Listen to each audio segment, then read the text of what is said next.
Hello, book lovers. Welcome to another session of the guided reading of Charlotte Bronte's The Professor. Great to have you here with me live. We are more than halfway through this project, and I'm curious, how do you feel about this book? It's so different from Charlotte Bronte's other novel, the masterpiece Jane Eyre. We finished discussing this novel in the online course, Exploring Jane Eyre, A Journey into Victorian Literature. It was such a great course, and it's such an interesting and intriguing novel, classic of English literature, and it is so different from The Professor. So I would like to know your opinion. How do you feel about The Professor? And if you're familiar with um, Jane Eyre, how do you compare the two? Well, last time we read and talked about chapters 13, 14, and 15. And today we're going to read chapters 16, 17, and 18. So grab your copies of The Professor and let's get started. Oh, no. Before we get started, we need to catch up, right? We need to refresh our memory. So, what did we talk about last time? So, remember the one before last time, we learned that William was falling in love with that idea he was making in his mind of Zoraide Reuter, but he caught her in a conversation in the garden with Monsieur Pelé, and he found out that the two were to be married. And so all the attention that she had been giving him was just a facade, was just a role she was playing. So from then on, William decides to be guided by reason with a capital R. And he begins to look at Zoraide as she really is, not genuine, always playing a role with an objective in mind. What also happened last time, we learned that Mademoiselle Henri, one of the teachers at the pensionnat, a teacher of embroidering and sewing and lace mending, so she was considered, yes, superior to the students, but inferior to the other teachers who taught real, quotation marks, real subjects such as history, geography, languages.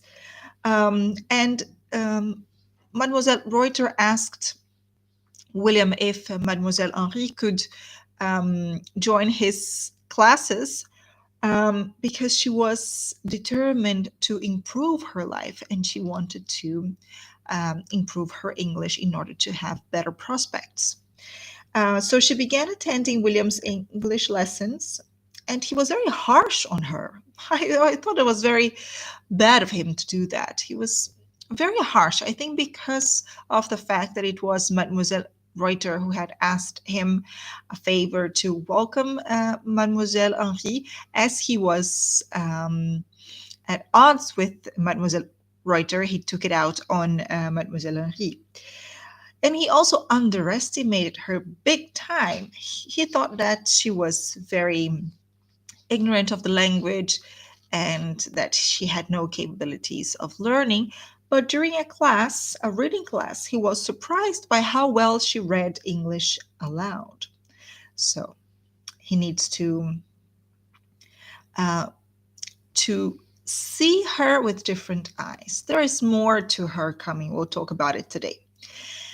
And we also read that the more William neglected Mademoiselle Reuter, the directress, the more she seemed to want his attention. And that's where we left off.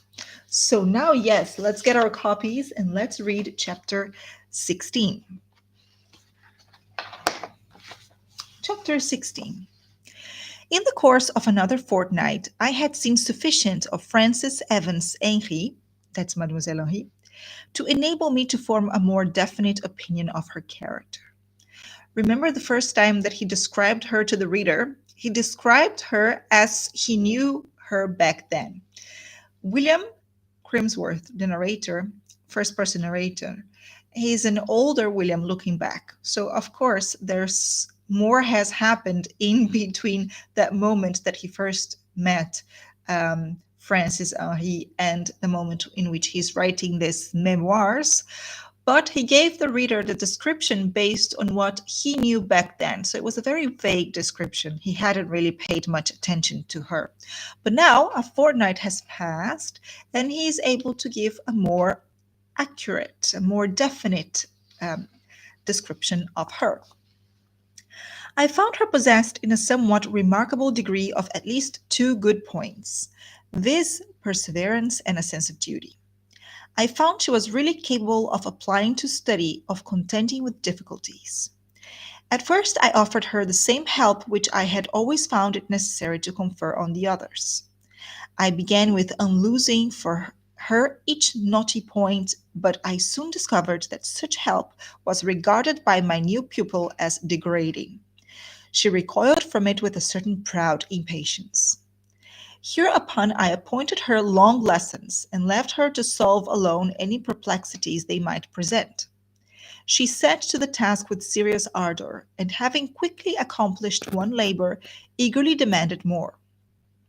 So much for her perseverance. As to her sense of duty, it evinced itself thus: she liked to learn, but hated to teach. Her progress as a pupil depended upon herself, and I saw that on herself she could calculate with certainty.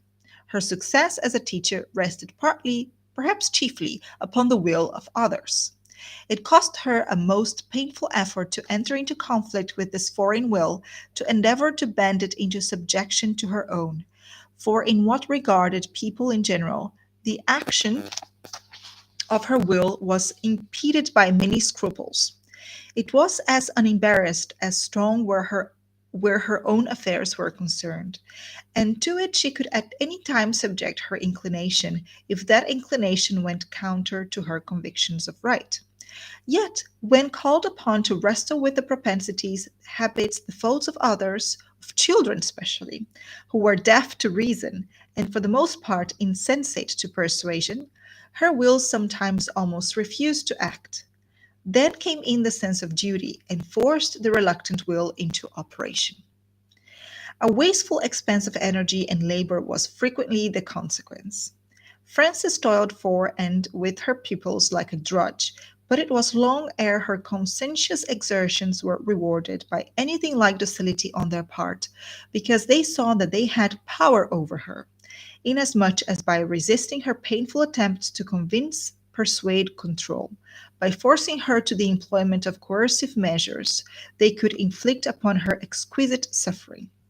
Human beings, human children especially, seldom deny themselves the pleasure of exercising a power which they are conscious of possessing, even though that power consists only in a capacity to make others wretched.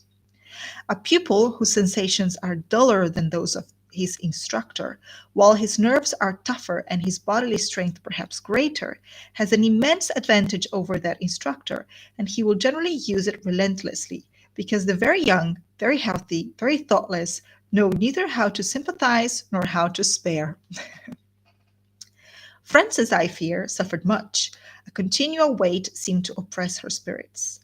I have said she did not live in the house, and whether in her own abode, wherever that may be, she wore the same preoccupied, unsmiling, sorrowfully resolved air that always shaded her features under the roof of Mademoiselle Reuter, I could not tell. So, Frances, Mademoiselle Henri, has at least two qualities that William really appreciates: perseverance and a sense of duty. And she has a passion for learning that William also admires. But she's always unsmiling, sorrowful. She hates that she cannot get the attention of her pupils. They do not take her as seriously as they took teachers of other subjects. So I'm very curious about this character. Let's read more. One day I gave as a devoir the trite little anecdote of Alfred tending cakes in the herdsman's hut, to be related with amplifications. So the devoir, the the task was the following. It's interesting to see what kind of tasks were given to students in a language class. I'm a language teacher, so that really fascinates me. So the exercise was the following. He would tell a story, in this case, the tale of Alfred, King Alfred. And according to myth, he was fleeing the Viking invasions, and he took refuge in the house of a peasant woman and was asked to watch the cakes to make sure that they would not burn. That's how the story goes. Myth. If it ever happened, we'll never know. Interesting story nonetheless. But William would tell the story out loud in English, and the students had to retell the story in written with amplifications. A singular affair most of the pupils made of it. Brevity was what they had chiefly studied. The majority of the narratives were perfectly unintelligible. Those of Sylvie and Leonie Ledru alone pretended to anything like sense and connection. Eulalie indeed had hit upon a clever expedient for at once ensuring accuracy and saving trouble. She had obtained access somehow to an abridged history of England and had copied the anecdote out fair. I wrote on the margin of her production, stupid and deceitful, and then tore it down the middle. Last in the pile of single-leaved devoirs, I found one of several sheets, neatly written out and stitched together. I knew the hand and scarcely needed the evidence of the signature, Francis Evans Henry, to confirm my conjecture as to the writer's identity. Night was my usual time for correcting devoirs, and my own room the usual scene of such task most onerous hitherto, and it seemed strange to me to feel rising within me an incipient sense of interest, as I snuffed the candle and addressed myself to the perusal of the poor teacher's manuscript. Now, thought I shall see a glimpse of what she really is. I shall get an idea of the nature and extent of her powers. Not that she can be expected to express herself well in a foreign tongue, but still, if she has any mind, here will be a reflection of it. So the writing reflects a person's mind. That is true. So let's take a look at what she wrote in this assignment. The narrative commenced by a description of a Saxon peasant's hut situated within the confines of a great leafless winter forest. It represented an evening in December. Flakes of snow were falling, and the herdsman foretold a heavy storm. He summoned his wife to aid him in collecting their flock, roaming far away on the pastoral banks of the Thone. He warns her that it will be late ere they return. The good woman is reluctant to quit her occupation of baking cakes for the evening meal, but acknowledging the primary importance of securing the herds and flocks, she puts on her sheepskin mantle and, addressing a stranger who rests half reclined on a bed of rushes near the hearth, bids him mind the bread till her return.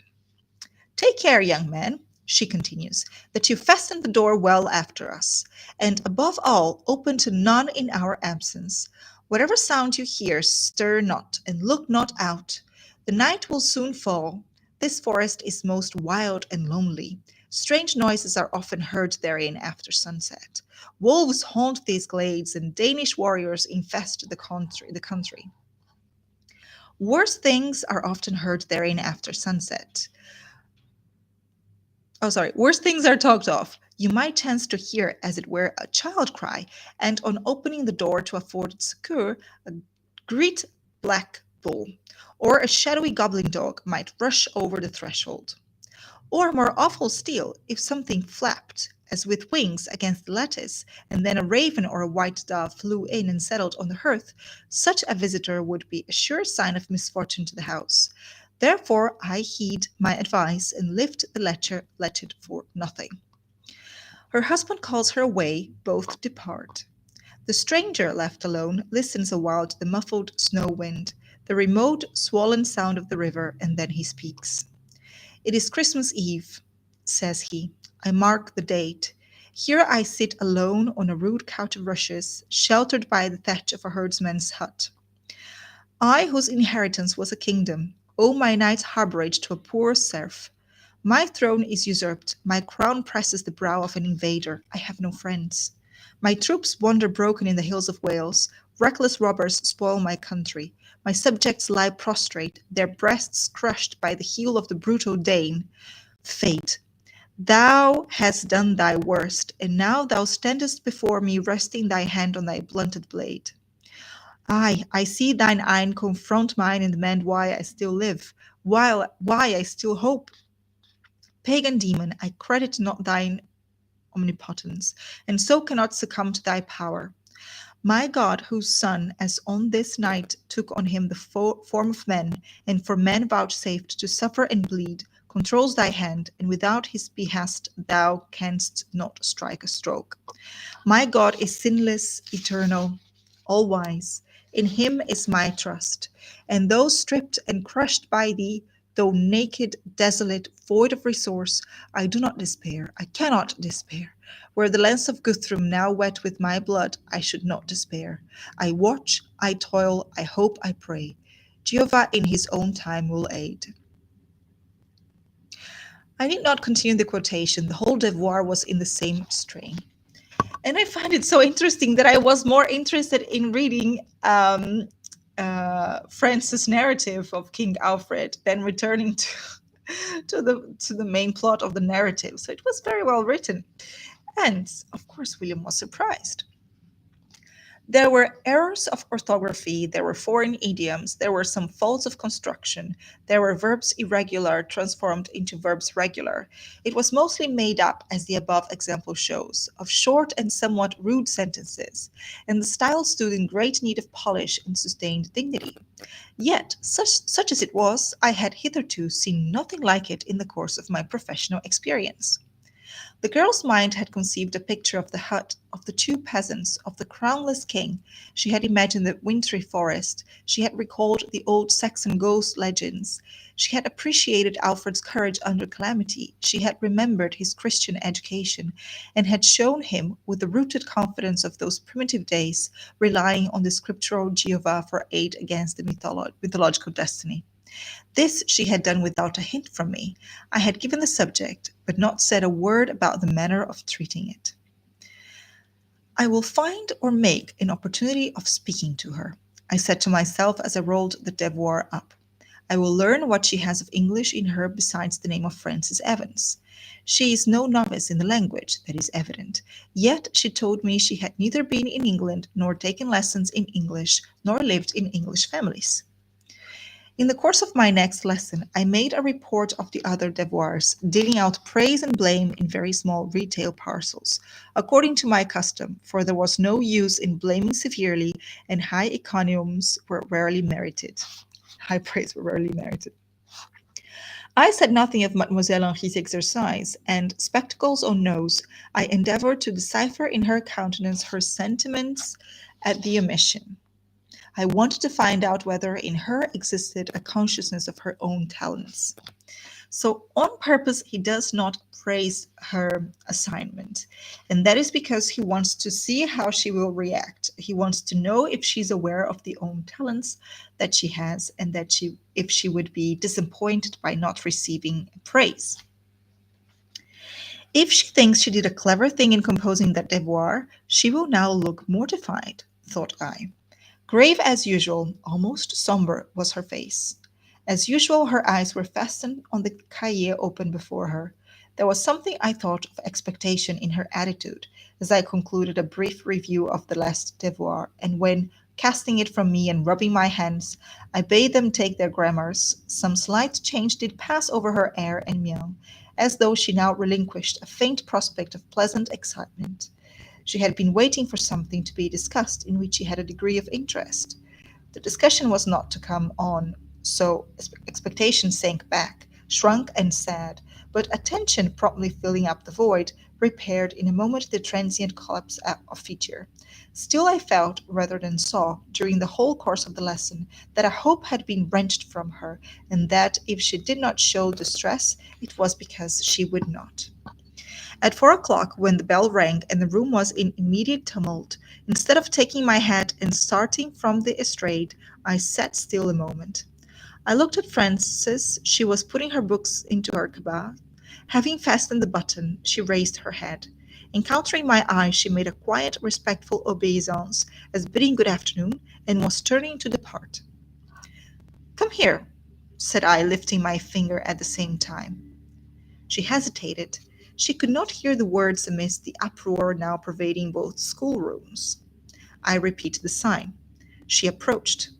Again she paused within half a yard of the straight, and looked shy and still doubtful whether she had mistaken my meaning. Step up, I said, speaking with decision. It is the only way of dealing with diffident, easily embarrassed characters, and with some slight manual aid, I presently got her placed just where I wanted her to be. That is, between my desk and the window, where she was screened from the rush of the second division, and where no one could sneak behind her to listen. Take a seat, I said, placing a tabouret, and I made her sit down. I knew what I was doing would be considered a very strange thing, and what was more, I did not care. Frances knew it also, and I fear by an appearance of agitation and trembling that she cared much. I drew from my pocket the rolled up devoir. This is yours, I suppose, said I, addressing her in English, for I now felt sure she could speak English. Yes, she answered distinctly, and as I unrolled it and laid it out flat on the desk before her with my hand upon it, and a pencil in that hand, I saw her moved, and as it were kindled. Her depression beamed as a cloud might behind which the sun is burning. This devoir has numerous faults, said I. It will take you some years of careful study before you are in a condition to write English with absolute correctness. Attend, I will point out some principal defects. And I went through it carefully, noting every error and demonstrating why they were errors and how the words or phrases ought to have been written. In the course of this sobering process, she became calm. I now went on. As to the substance of your devoir, Mademoiselle Henri, it has surprised me. I perused it with pleasure, because I saw in it some proofs of taste and fancy. Taste and fancy are not the highest gifts of the human mind, but such as they are, you possess them. Not probably in a paramount degree, but in a degree beyond what the majority can boast. You may then take courage, cultivate the faculties that God and nature have bestowed on you, and do not fear in any crisis of suffering, under any pressure of injustice, to derive free and full consolation from the consciousness of their strength and rarity. Good, I wrote here. Can you see it? Good. He finally gave her praise to motivate her, to inspire her to keep going. That's what I would do as a teacher, right? But then again, different times, different ways of thinking. But I'm glad that he took the initiative to, as she was nervous, to point out the error so that she would be calm, and then to praise her and to tell her about her strength in taste and fancy, and to never despair because she would always be able to lean on this talents. Strength and rarity, I repeated to myself. Aye, the words are probably true, for on looking up I saw the sun had dissevered its screening cloud, her countenance was transfigured, a smile shone in her eyes. A smile almost triumphant, it seemed to say, I am glad to have been forced to discover so much of my nature. You need not so carefully moderate your language. Do you think I am myself a stranger to myself? What to tell me in terms so qualified I have known fully from a child. She did say this as plainly as a frank and flashing glance could, but in a moment the glow of her complexion, the radiance of her aspect had subsided. If strongly conscious of her talents, she was equally conscious of her harassing defects, and the remembrance of this obliterated for a single second, now reviving with sudden force, at once subdued the two vivid characters in which her sense of her powers had been expressed. So quick was the revulsion of feeling, I had not time to check her triumph by reproof. Ere I could contract my brows to a frown, she had become serious and almost mournful looking. Thank you, sir, said she, rising. There was gratitude both in her voice and in the look with which she accompanied it. It was time indeed for our conference to terminate, for when I glanced around, behold, all the boarders, the day scholars had departed, were congregated within a yard or two of my desk and stood staring with eyes and mouths wide open. The three maîtresses formed a whispering knot in one corner, and close at my elbow was the directress, sitting on a low chair, calmly clipping the tassels of her finished purse. So that would be considered strange and inappropriate, this sort of individual conversation between a teacher and pupil. But I'm glad he did it. But of course, it called the attention of the others, especially of the directress, who came close to check out whatever was happening. So there's a sense of mystery in this character, Mademoiselle Henri. So she can use the language, but what do we know about her? Very little, as little as William knew back then. So now let's carry on with chapter 17.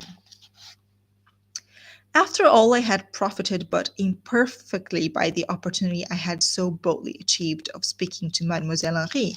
It was my intention to ask her how she came to be possessed of two English baptismal names, Francis and Evans, in addition to her French surname, also whence she derived her good accent. I had forgotten both points, or rather, our colloquy had been so brief that I had not had time to bring them forward.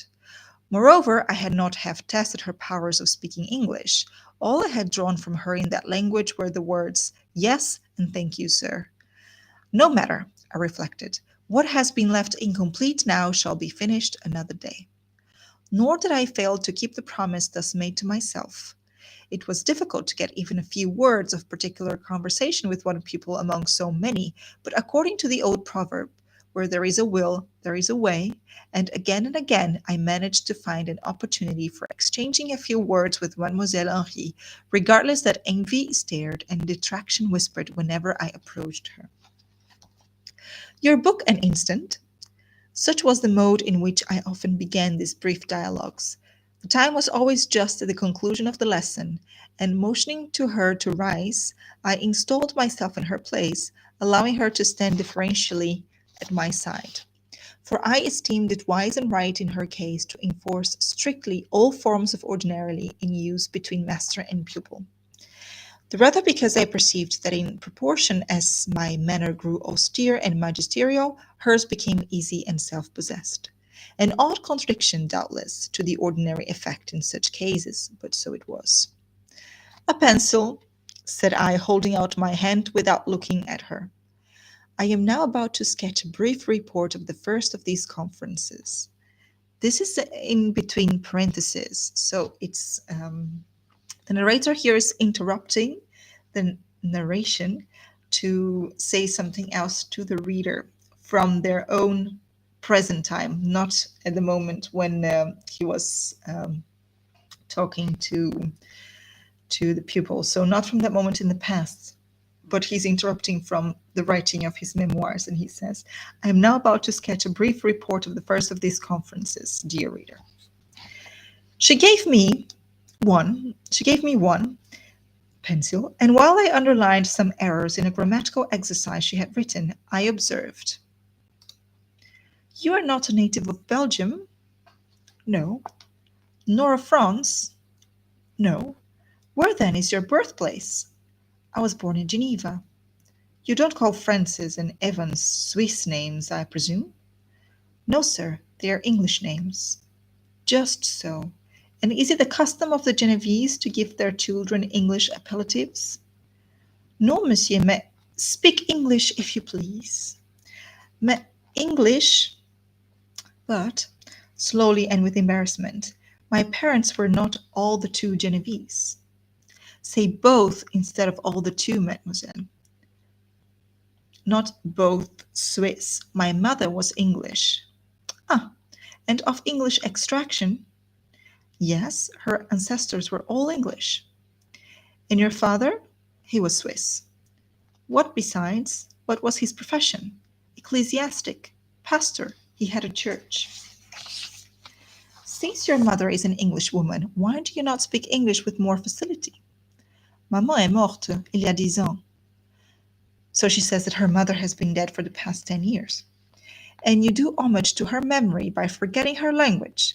Have the goodness to put French out of your mind so long as I converse with you. Keep to English. C'est si difficile, monsieur, quand on n'en a plus l'habitude.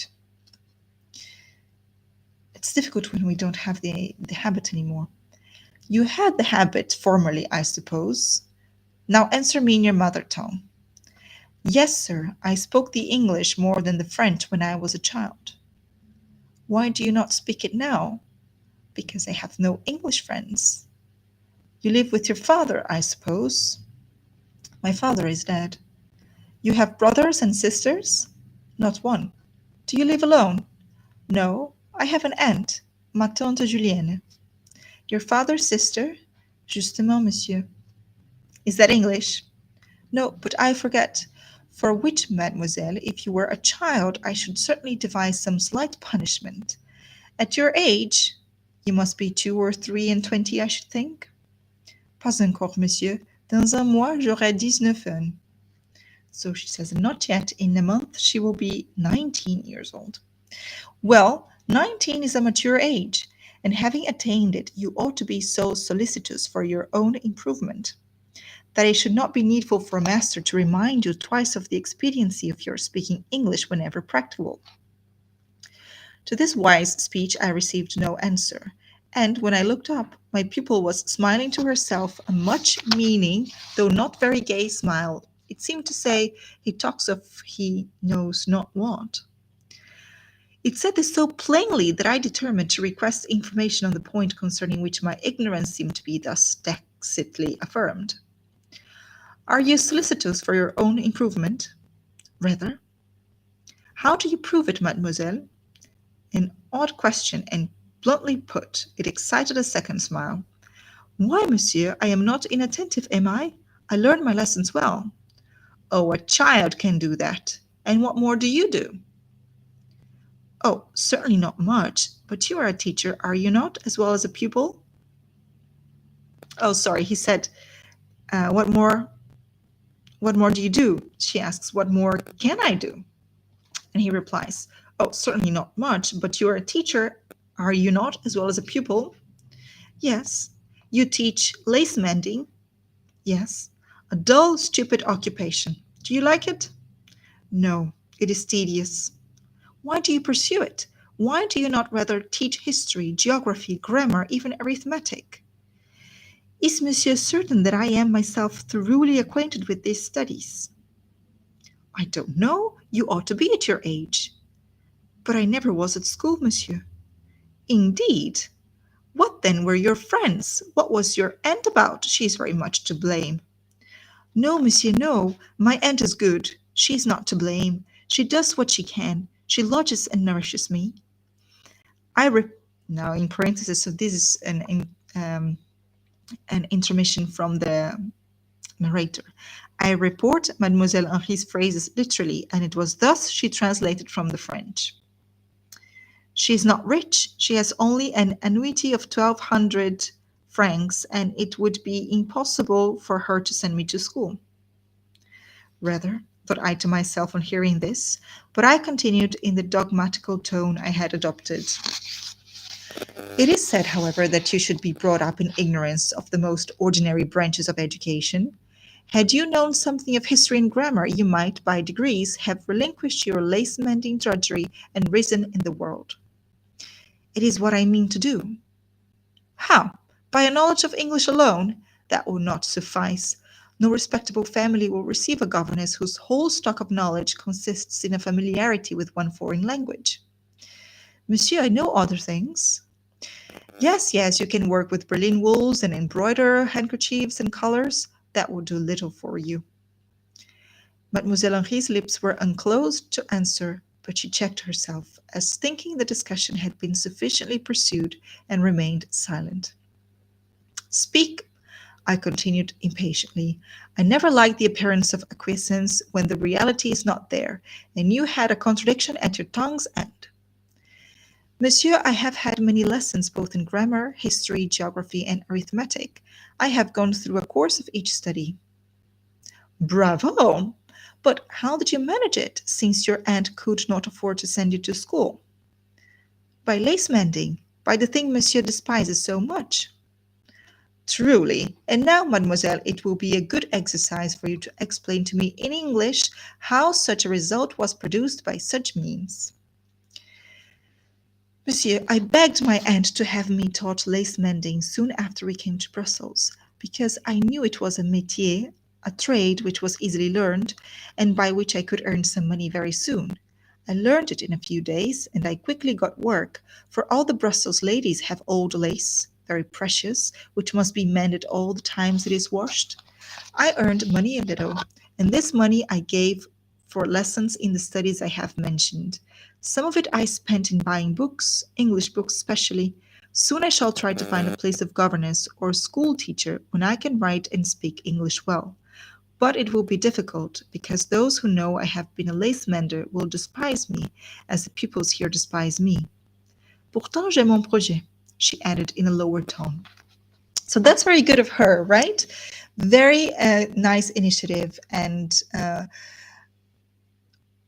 show of her independence. So she learned lace mending so that she could work and get the money and use that money to improve, to invest in her education, and that's what she did. And now she's looking for a place um, to work as a governess or a school teacher, so she can rise socially. So she has her project. What is it? I will go and live in England. I will teach French there. The words were pronounced emphatically. She said England, as you might suppose an Israelite of Moses' days would have said Canaan. Have you a wish to see England? Yes, and an intention. And here a voice, the voice of the directress, interposed. Mademoiselle Henri, je crois qu'il va pleuvoir. Vous feriez bien, ma bonne amie, de retourner chez vous tout de suite. So the directress hears them talking and comes again and interrupts, saying that she thinks it's going to rain and that it would be best if Mademoiselle Henri went straight home. In silence, without a word of thanks for this officious warning, Mademoiselle Henri collected her books. She moved to me respectfully, endeavored to move to her superior, though the endeavor was almost a failure, for her head seemed as if it would not bend, and thus departed. Where there is one grain of perseverance or wilfulness in the composition, trifling obstacles are ever known rather to stimulate than discourage. Mademoiselle Reuter might as well have spared herself the trouble of giving that intimation about the weather. By the by, her prediction was falsified by the event. It did not rain that evening. At the close of the next lesson, I was again at Mademoiselle Henri's desk. Thus did I accost her. What is your idea of England, mademoiselle? Why do you wish to go there? Accustomed by this time to the calculated abruptness of my manner, it no longer discomposed or surprised her, and she answered with only so much of hesitation as was rendered inevitable by the difficulty she experienced in improvising the translation of her thoughts from French to English. England is something unique, as I have heard and read. My idea of it is vague, and I want to go there to render my idea clear, definite. How much of England do you suppose you could see if you went there in the capacity of a teacher? A strange notion you must have of getting a clear and definite idea of a country. All you could see of Great Britain would be the interior of a school, or at most of one or two private dwellings. It would be an English school. They would be English dwellings. Indisputably, but what then? What would be the value of observations made on a scale so narrow? Monsieur, might not one learn something by analogy? An échantillon sample often serves to give an idea of the whole. Besides, narrow and wide are words comparative, are they not? All my life would perhaps seem narrow in your eyes. All the life of that little animal subterranean, une taupe, comment dit-on? Mole. Yes, a mole which lives underground would seem narrow even to me.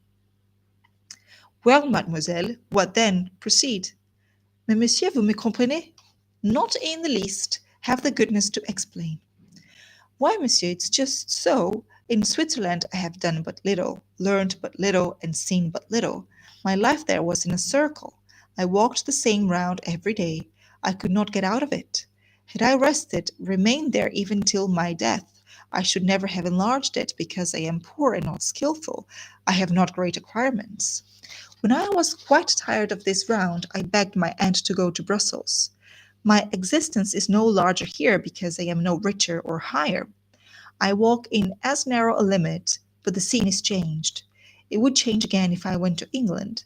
I knew something of the bourgeois of Geneva, now I know something of the bourgeois of Brussels. If I went to London, I would know something of the bourgeois of London. Can you make any sense out of what I say, monsieur, or is it all obscure? So that's interesting, right? So she talks about her life, how limited it has been, and how narrow it is. Um, and her life in a similar life in England would be a change to her. And it could seem like a narrow life to William, but in comparison with what she already had and what she had experienced so far in her life, that would be very valuable. And she wants that. She wants to enlarge in her life. I see, I see. Now let us advert to another subject. You propose to devote your life to teaching, and you are a most unsuccessful teacher. You cannot keep your pupils in order.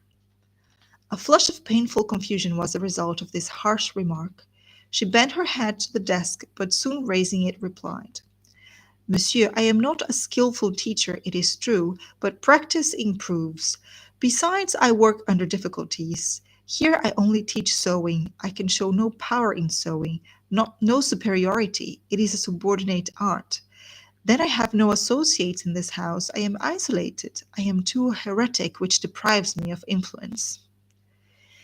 And in England you would be a foreigner. That too would deprive you of influence, and would effectually separate you from all around you. In England you would have as few connections, as little importance as you have here. I find it interesting that William says that she, as a Swiss and having resided in Belgium, in England, would be a foreigner and therefore would be just as alone and as deprived of influence as she is there. But what about him? What about him as a man, a foreigner in Belgium? Why is it different for him? Is it different because he's a man?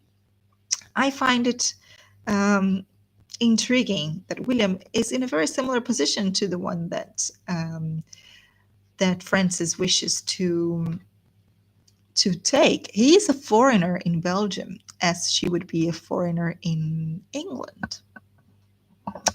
That's just some food for thought. But I should be learning something, she said. For the rest, there are probably difficulties for such as I everywhere, and if I must contend and perhaps be conquered, I would rather submit to English pride than to Flemish coarseness. Besides, monsieur, she stopped, not evidently from any difficulty in finding words to express herself, but because discretion seemed to say, You have said enough. Finish your phrase, I urged. Besides, monsieur, I long to live once more among Protestants. They are more honest than Catholics. A Romish school is a building with porous walls, a hollow floor, a false ceiling. Every room in this house, monsieur, has eye holes and ear holes, and what the house is, the inhabitants are very treacherous. They all think it lawful to tell lies. They all call it politeness to profess friendship where they feel hatred. And here again, one of the overarching themes in the professor is this opposition between Catholicism and Protestantism. William, an Englishman, sees, and we are reading the story through his perspective. So he sees the superiority in Protestant thinking, and he does not like the Catholic environment of Belgium. And of course, Charlotte Brontë, the author, was also Protestant. Her father was a Protestant reverend. And here, Frances is Swiss, so she came from a Protestant country and has been living in Catholic Brussels. And she makes the connection between falsity and treachery and lying to Catholicism, which is, of course, a bit of a stretch, I would say, a bit, no, quite a stretch, but that's perhaps her Protestant way of thinking. But William can sympathize. He identifies with that sort of thinking. All, said I. You mean the pupils, the mere children, inexperienced, giddy things who have not learned to distinguish the difference between right and wrong? On the contrary, monsieur, the children are the most sincere. They have not yet had time to become accomplished in duplicity. They will tell lies, but they do it inartificially, and you know they are lying. But the grown up people are very false. They deceive strangers, they deceive each other. A servant here entered. So she's talking about the duplicity of the grown ups, the lying of the grown ups. She's not talking about the kids. And I think there's something here. Mademoiselle Reuter always calls Mademoiselle Henri as ma bonne amie, my good friend, and in very close terms. But Mademoiselle Henri does not reciprocate this kind of language or behavior. So what I think is that Mademoiselle Reuter is playing a role here to foster one of her objectives. What objective that is, I don't know at this point. But there is something between the two. And when Francis Henri here says that the grown-up people here are false, they deceive strangers, they deceive each other, she's referring to the directress, Mademoiselle Reuter. And then a servant enters. Mademoiselle Henri, Mademoiselle Reuter vous prie de vouloir bien conduire la petite de Dorlodo chez elle. Elle vous attend dans les cabinets de Rosalie la portière. C'est que sa bonne n'est pas venue la chercher, voyez-vous. Ah bien, est-ce que je suis sa bonne, moi? Demanded Mademoiselle Henri. So, the servant comes with a message from the director saying that Mademoiselle Henri should take one of the kids home because her nursemaid, her housemaid, her babysitter had not come to fetch her. And then Mademoiselle Henri says, yeah, and so what? Am I her nursemaid now?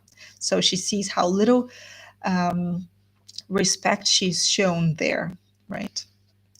Then, smiling with that same bitter, derisive smile I had seen on her lips once before, she hastily rose and made her exit.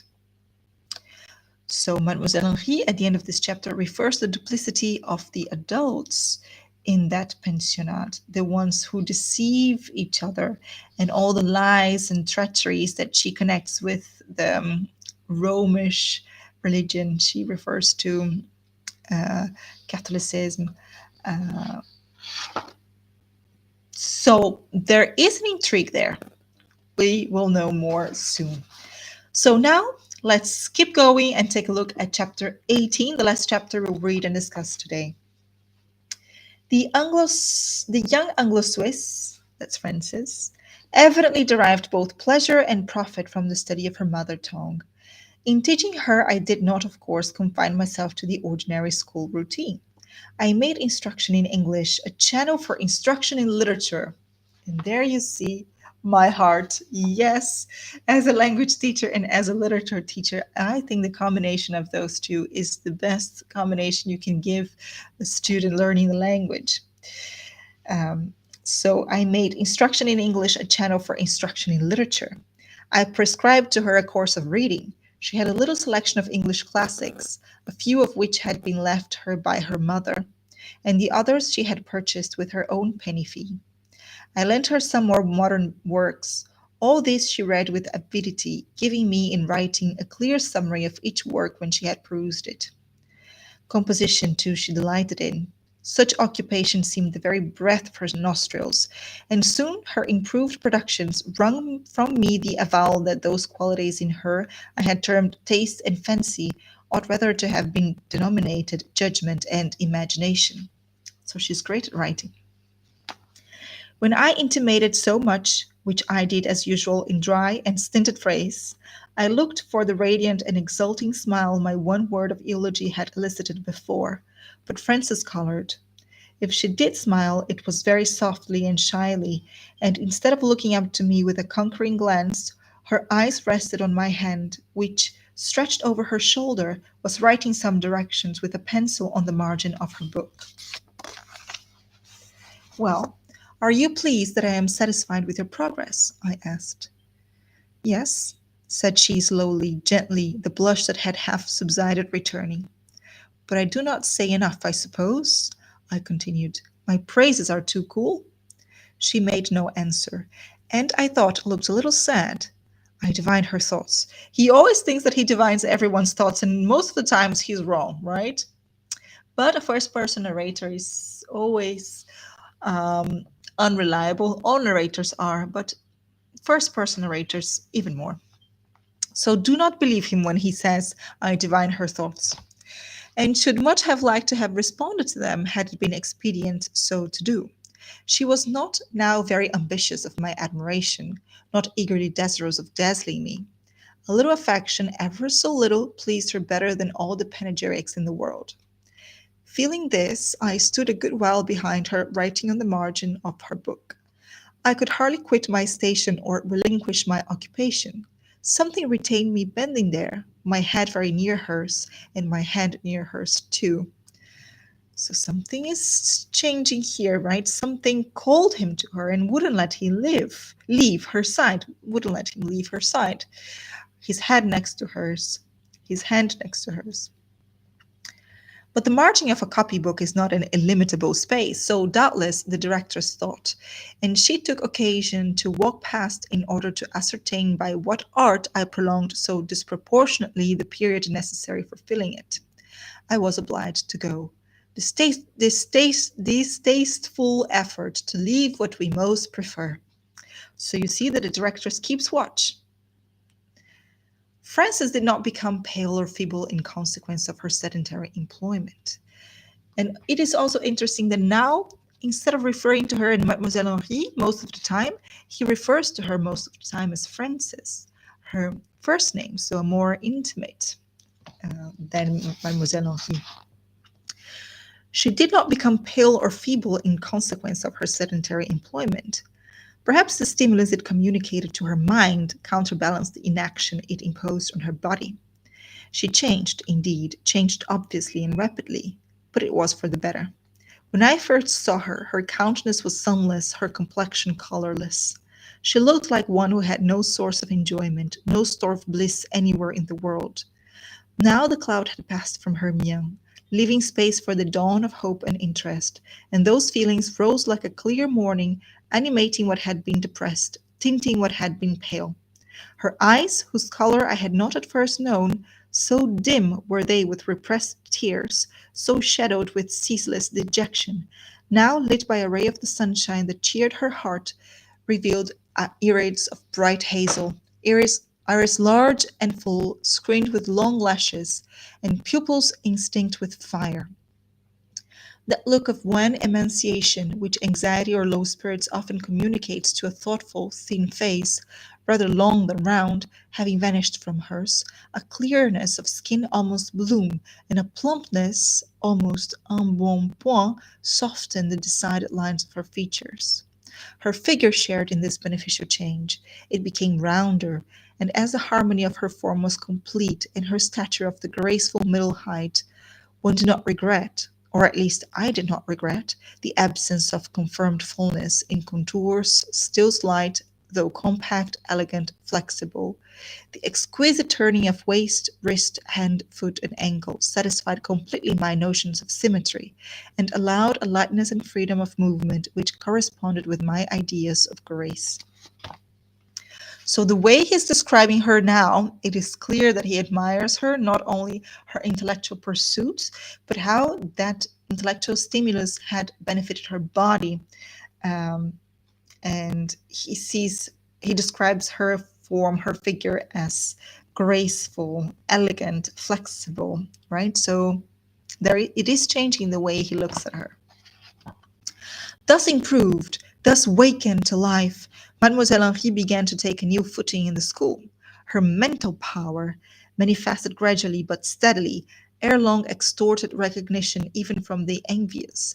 And when the young and healthy saw that she could smile brightly, converse gaily, move with vivacity and alertness, they acknowledged in her a sisterhood of youth and health, and tolerated her as of their kind accordingly. To speak truth, I watched this change much as a gardener watches the growth of a precious plant, and I contributed to it too, even as the said gardener contributes to the development of his favorite. To me, it was not difficult to discover how I could best foster my pupil cherish her starved feelings, and induce the outward manifestation of that inward vigor which sunless drought and blighting blast had hitherto forbidden to expand.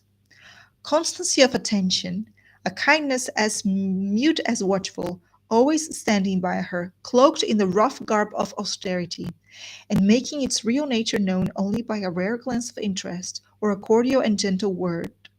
Real respect masked with seeming imperiousness, directing, urging her actions, yet helping her to, and that with devoted care.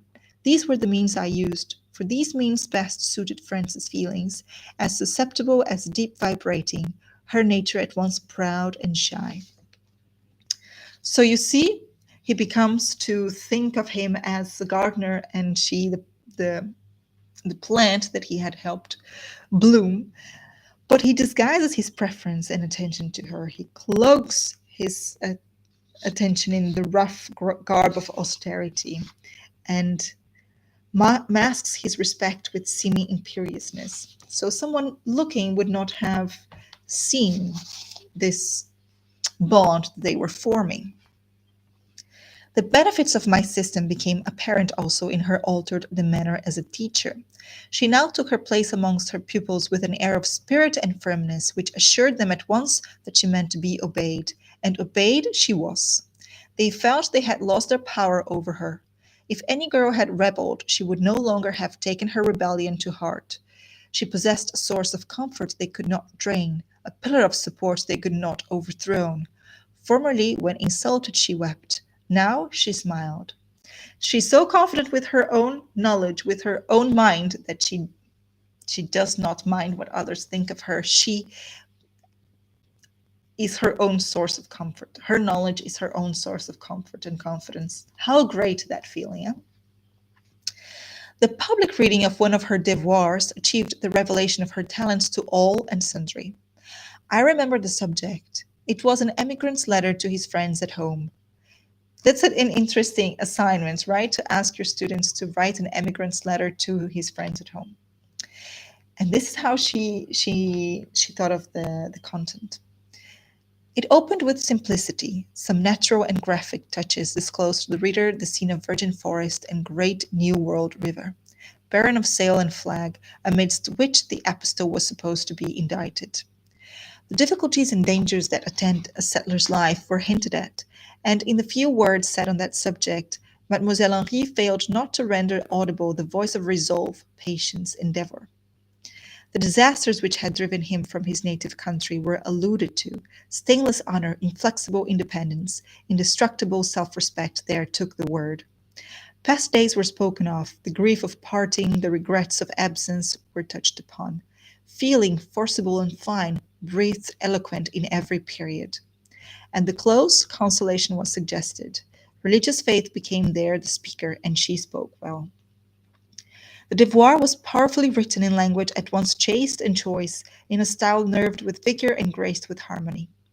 Mademoiselle Reuter was quite sufficiently acquainted with English to understand it when read or spoken in her presence, though she could neither speak nor write to herself. During the perusal of this devoir, she sat placidly busy, her eyes and fingers occupied with the formation of a rivière or open work hem round a cambric handkerchief. She's always doing something with her hands, right? Embroidering a purse, sewing something. But while she's doing that, she's always attentive. Mademoiselle Reuter. She said nothing, and her face and forehead, clothed with a mask of purely negative expression, were as blank of comment as her lips. As neither surprise, pleasure, approbation, nor interest were evinced in her countenance, So no more were disdain, envy, annoyance, weariness. If that inscrutable Mian said anything, it was simply this: the matter is too trite to excite an emotion or call forth an opinion. As soon as I had done, hum rose. Several of the pupils, pressing round Mademoiselle Henri, began to beset her with compliments. The composed voice of the directress was now heard. Young ladies, such of you as have cloaks and umbrellas will hasten to return home before the shower becomes heavier. It was raining a little. The remainder will wait till their respective servants arrive to fetch them. And the school dispersed, for it was 4 o'clock. Monsieur, a word, said Mademoiselle Reuter, stepping onto the straight and signifying by a movement of the hand that she wished me to relinquish for an instant the castor I had clutched. Mademoiselle, I am at your service. Monsieur, it is of course an excellent plan to encourage effort in young people by making conspicuous the progress of any particularly industrious pupil. But do you not think that in the present instance, Mademoiselle Henri can hardly be considered as a concurrent with the other pupils? She is older than most of them and has had advantages of an exclusive nature for acquiring a knowledge of English. On the other hand, her sphere of life is somewhat beneath theirs. Under these circumstances, a public distinction conferred upon Mademoiselle Henri may be the means of suggesting comparisons and exciting feelings such as would be far from advantageous to the individual forming their object. The interest I take in Mademoiselle Henri's real welfare makes me desirous of screening her from annoyances of this sort. Besides, monsieur, as I have before hinted to you, the sentiment of amour propre, self-love or self-esteem, has a somewhat marked preponderance in her character. Celebrity has a tendency to foster this sentiment, and in her it should be rather repressed. She rather needs keeping down than bringing forward. And then I think, monsieur, it appears to me that ambition, literary ambition especially, is not a feeling to be cherished in the mind of a woman. Would not Mademoiselle Henri be much safer and happier if taught to believe that in the quiet discharge of social duties consists her real vocation, than if stimulated to aspire after applause and publicity? She may never marry, scanty as are her resources, obscure as are her connections, uncertain as is her health. For I think her consumptive, her mother died of that complaint. It is more than probable she never will. I do not see how she can rise to a position whence such a step would be possible. But even in celibacy, it would be better for her to retain the character and habits of a respectable, decorous female. Indisputably, mademoiselle, was my answer. Your opinion admits of no doubt.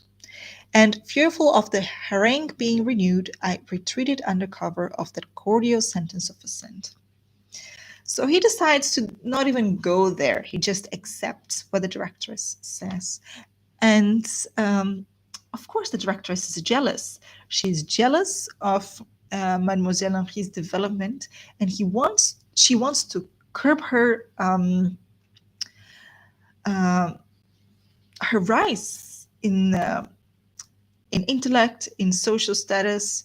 There is something going on there, right? Something about the relationship between these two women that is not clear to us readers yet, um, but that motivates the directress to cut short Mademoiselle Henri's rise. At the date of a fortnight after the little incident noted above, I find it recorded in my diary that a hiatus occurred in Mademoiselle Henri's usually regular attendance in class. The first day or two I wondered at her absence, but did not like to ask an explanation of it. I thought indeed some chance word might be dropped which would afford me the information I wished to obtain, without my running the risk of exciting silly smiles and gossiping whispers by demanding it.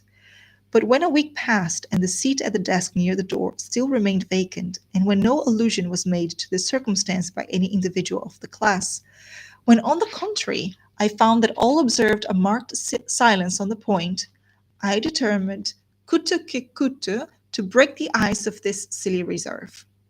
I selected Sylvie as my informant because from her I knew that I should at least get a sensible answer unaccompanied by wriggle, titter, or other flourish of folly. Où donc est Mademoiselle Henri? I said one day as I returned an exercise book I had been examining. Elle est partie, monsieur. Partie? Et pour combien de temps? Quand reviendra-t-elle? Elle est partie pour toujours, monsieur. Elle ne reviendra plus. Ah, was my involuntary exclamation. Then after a pause, and êtes-vous bien sûr, Sylvie?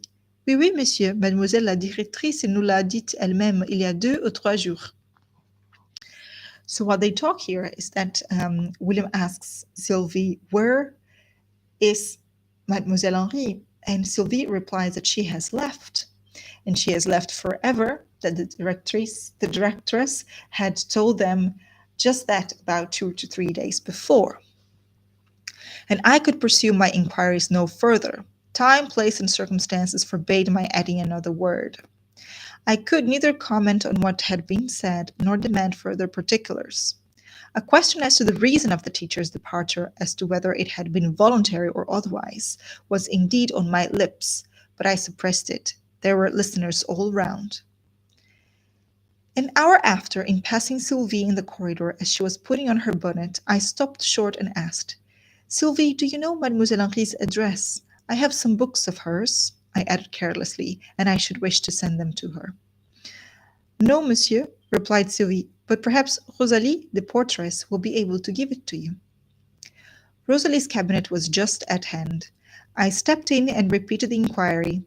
Rosalie, a smart French grisette, looked up from her work with a knowing smile, precisely the sort of smile I had been so desirous to avoid exciting.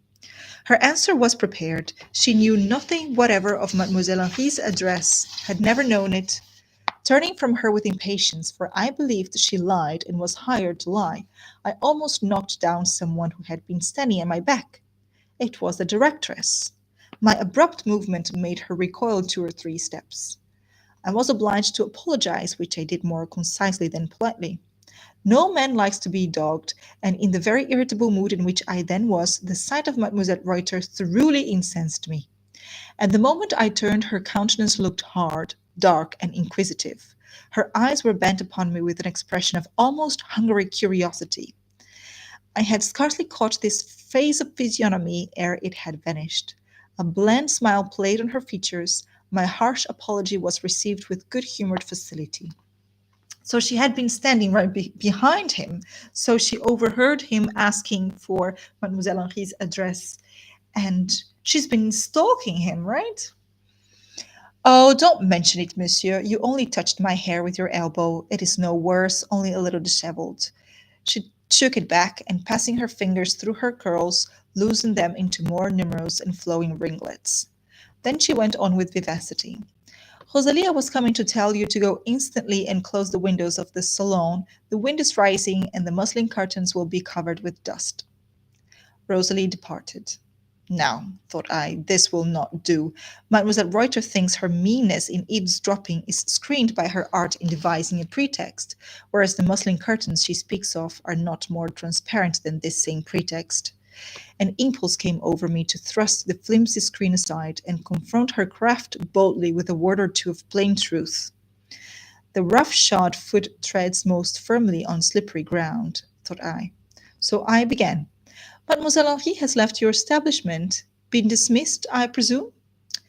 Ah, I wish to have a little conversation with you, monsieur, replied the directress with the most natural and affable air in the world. But we cannot talk quietly here. Will monsieur step into the garden a minute? And she preceded me, stepping out through the glass door I have before mentioned. There, said she when we had reached the centre of the middle alley, and when the foliage of shrubs and trees, now in their summer pride, closely behind and around us, shut out the view of the house, and thus imparted a sense of seclusion even to this little plot of ground in the very core of a capital. There, one feels quiet and free when there are only pear trees and rose bushes about one. I dare say you, like me, monsieur, are sometimes tired of being eternally in the midst of life, of having human faces always around you, human eyes always upon you, human voices always in your ear. I'm sure I often wish intensely for liberty to spend a whole month in the country at some little farmhouse, bien gentille, bien propre, tout entouré de champs et de bois. Quelle vie charmante que la vie campêtre. N'est-ce pas, monsieur? Cela dépend, mademoiselle. Que le vin est bon et frais, continued the directress, and she was right there, for it was a south wind, soft and sweet. I carried my hat in my hand, and this gentle breeze passing through my hair soothed my temples like balm. Its refreshing effect, however, penetrated no deeper than the mere surface of the frame, for as I walked by the side of Mademoiselle Reuter, my heart was still hot within me, and while I was musing the fire burned, then spake I with my tongue. I understand Mademoiselle Henri is gone from hence, and will not return? True. I meant to have named the subject to you some days ago, but my time is so completely taken up I cannot do half the things I wish. Have you ever experienced what it is, monsieur, to find the day too short by 12 hours for your numerous duties? Not often. Mademoiselle Henri's departure was not voluntary, I presume. If it had been, she would certainly have given me some intimation of it, being my pupil. Oh, did she not tell you? That was strange. For my part, I never thought of adverting to the subject. When one has so many things to attend to, one is apt to forget little incidents that are not of primary importance. You considered Mademoiselle Henri's dismission, then, as a very insignificant event? Dismission? She was not dismissed. I can say with truth, monsieur, that since I became the head of this establishment, no master or teacher has ever been dismissed from it. Yet some have left it, mademoiselle. Many. I have found it necessary to change frequently. A change of instructors is often beneficial to the interests of a school. It gives life and variety to the proceedings. It amuses the pupils and suggests to the parents the idea of exertion and progress. Yet when you are tired of a professor or a maîtresse, you scruple to dismiss them. No need to have recourse to such extreme measures, I assure you. Allons, monsieur le professeur, asseyons-nous. Je vais vous donner une petite leçon de votre état d'instituteur.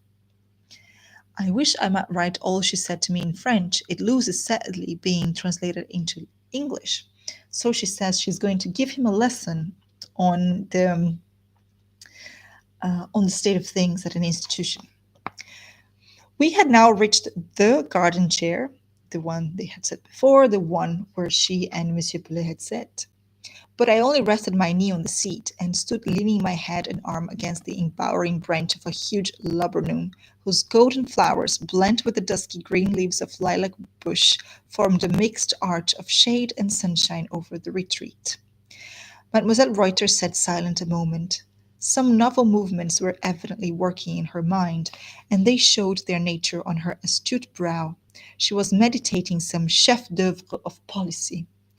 Convinced by several months' experience that the affectation of virtues she did not possess was unavailing to ensnare me, aware that I had read her real nature and would believe nothing of the character she gave out as being hers, she had determined at last to try a new key and see if the lock of my heart would yield to that. A little audacity, a word of truth, a glimpse of the real. Yes, I will try, was her inward resolve. And then her blue eye glittered upon me. It did not flash, nothing of flame ever kindled in its temperate gleam. Monsieur fears to sit by me? She inquired playfully. I have no wish to usurp Pellé's place.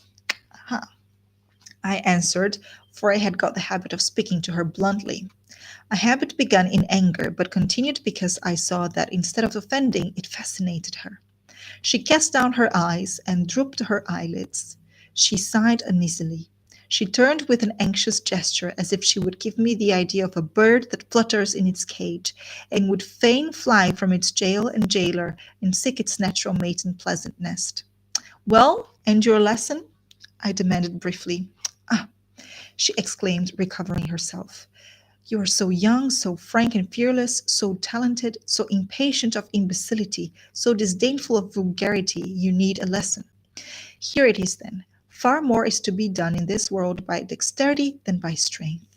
But perhaps you knew that before, for there is delicacy as well as power in your character. Policy as well as pride? Go on, said I, and I could hardly help smiling. The flattery was so piquant, so finely seasoned. She caught the prohibited smile, though I passed my hand over my mouth to conceal it. And again she made room for me to sit beside her. I shook my head, though temptation penetrated to my senses at the moment, and once more I told her to go on. Well, then, if ever you are at the head of a large establishment, dismiss nobody. To speak truth, monsieur, and to you I will speak truth. I despise people who are always making rows, blustering, sending off one to the right and another to the left, urging and hurrying circumstances. I'll tell you what I like best to do, monsieur, shall I? She looked up again. She had compounded her glance well this time. Much archness, more deference, a spicy dash of coquetry, an unveiled consciousness of capacity. I nodded. Then she treated me like the great mogul, so I became the great mogul as far as she was concerned. I like, monsieur, to take my knitting in my hands and to sit quietly down in my chair. Circumstances defile past me. I watch their march. So long as they follow the course I wish, I say nothing and do nothing. I don't clap my hands and cry out, "Bravo, how lucky I am," to attract the attention and envy of my neighbors. I am merely passive. But when events fall out ill, when circumstances become adverse, I watch very vigilantly. I knit on still, and still I hold my tongue. But every now and then, monsieur, I just put my toe out, so, and give the rebellious circumstance a little secret push, without noise, which sends it the way I wish, and I am successful after all, and nobody has seen my expedient. Look at that. So, when teachers or masters become troublesome and inefficient, when, in short, the interests of the school would suffer from their retaining their places, I mind my knitting, events progress, circumstances glide past. I see one which, if pushed ever so little awry, will render untenable the post I wish to have vacated. The deed is done, the stumbling block removed, and no one saw me. I have not made an enemy. I am rid of an encumbrance. A moment since, and I thought her alluring. This speech concluded, I looked on her with distaste. Just like you, was my cold answer. And in this way you have ousted Mademoiselle Henri? You wanted her office, therefore you rendered it intolerable to her? Not at all, monsieur. I was merely anxious about Mademoiselle Henri's health. No, your moral side is clear and piercing, but there you have failed to discover the truth. I have always taken a real interest in Mademoiselle Henri's welfare. I did not like her going out in all weathers. I thought it would be more advantageous for her to obtain a permanent situation. Besides, I considered her now qualified to do something more than teach sewing. I reasoned with her, left the decision to herself. She saw the correctness of my views and adopted them. Excellent. And now, mademoiselle, you will have the goodness to give me her address. Her address. And a somber and stony change came over the mien of the directress. Her address. Ah, well, I wish I could oblige you, monsieur, but I cannot, and I will tell you why. Whenever I myself asked her for her address, she always evaded the inquiry. I thought I might be wrong. I may be wrong, but I thought her motive for doing so was a natural, though mistaken, reluctance to introduce me to some probably very poor abode. Her means were narrow, her origin obscure. She lived somewhere, doubtless, in the Basseville. I'll not lose sight of my best pupil yet, said I, though she were born of beggars and lodged in a cellar. For the rest, it is absurd to make a bugbear of her origin to me. I happen to know that she was a Swiss pastor's daughter, neither more nor less, and as to her narrow means, I care nothing for the poverty of her purse, so long as her heart overflows with affluence. Your sentiments are perfectly noble, monsieur, said the directress, affecting to suppress a yawn. Her sprightliness was now extinct, her temporary candour shut up. The little red-coloured, piratical-looking pennon of audacity she had allowed to float a minute in the air was furled, and the broad, sober-hued flag of dissimulation again hung low over the citadel. I did not like her thus, so I cut short the tete-a-tete and departed. So something has happened. Mademoiselle Reuter has found a way to get Mademoiselle Henri out of her way. The reason? We don't know yet. And where has Mademoiselle Henri gone? We don't know yet. This is where we leave off this session. Next time, we are going to continue our journey with Charlotte Bronte's The Professor, and we're going to read chapters 19, 20, and 21. I hope you enjoyed today's session. If you watched it all the way to here to the end, please leave a comment. Let me know how you feel about these guided sessions, and also like this video, and I will see you next week. Bye-bye.